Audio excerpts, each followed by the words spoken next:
اسماعیل سامانی کی بود؟ اسماعیل فرزند احمد، فرزند اسد و فرزند سامان خداد. اسماعیل سال 849 به دنیا آمده است. سال 874 در سن 25 سالگی حاکم بخارا می شود. او در این وقت زیر رهبری برادرش نصر فعالیت می کرد.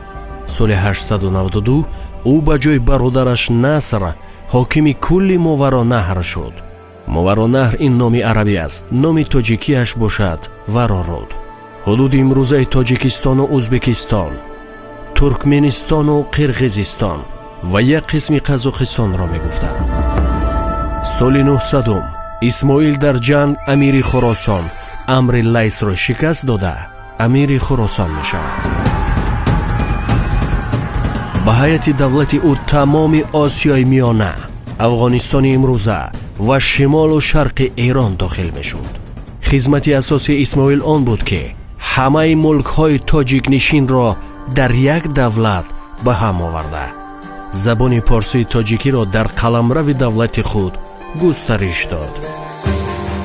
او رکنهای دولتداری را پایه‌ریزی کرد و به وارثانش یک دولت قدرتمند توانا را میراث گذاشت.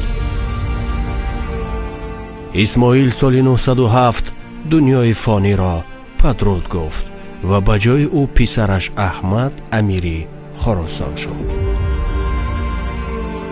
مقبره اسماعیل تا کنون در شهر بخارا پای برجاست.